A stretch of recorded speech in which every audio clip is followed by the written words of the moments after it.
yang yang merupakan prioriti paling tinggi yang dia akan minta setelah dia hidup. Amal soleh apa? Amal soleh apa?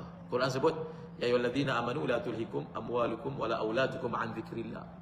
Wa man yaf'al dzalika fa ulaika humul khasirun. Wahai manusia, janganlah kamu dilalaikan oleh harta kamu.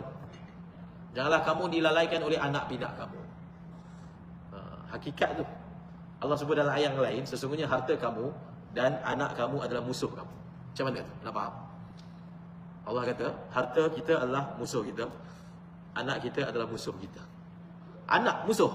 Macam mana? Anak yang dibelai daripada sebesar tapak tangan, Quran kata musuh. Innama amwalukum wa auladukum fitnah. Inna min auladikum wa azwajikum aduwwan lakum fahdharuhu. Quran kata, wahai manusia, sesungguhnya sebahagian daripada anak kamu, sebahagian daripada isteri kamu adalah musuh kamu, maka berhati-hatilah dengan mereka. Allah kata, kan? Jadi maksud musuh ni maksudnya apa? Apa maksud musuh?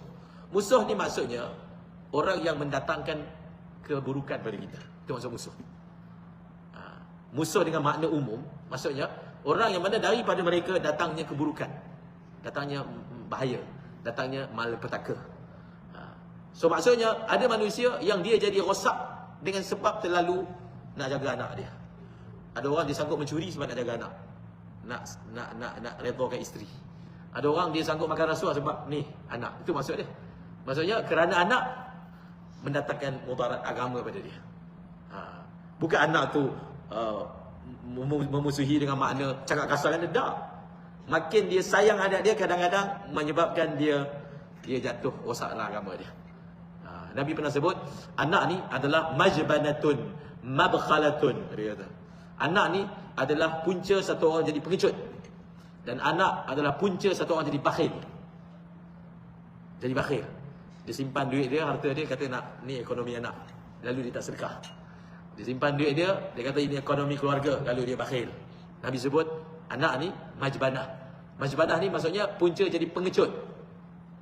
Takut nak tinggalkan keluarga, dia rasalah sebab ni ada anak nak kena jaga. Bila dia ajak, tak nak, takut. Ajak jihad untuk mati lagi tak berani, kan ni ada family. Untuk korban sikit untuk agama, ada family. Jadi anak menyebabkan dia jadi macam mana? Penakut, pengecut, dan jadi bakhil.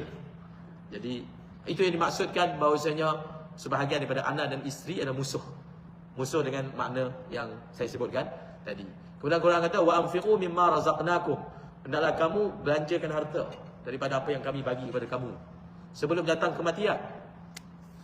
Min qabli an ya'ti ahadakumul maut. Bila datang kematian, fayaqul,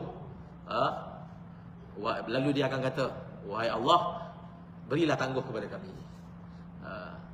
Kalau kamu bagi kami tangguh lagi, bagi nyawa lagi, kami akan buat apa?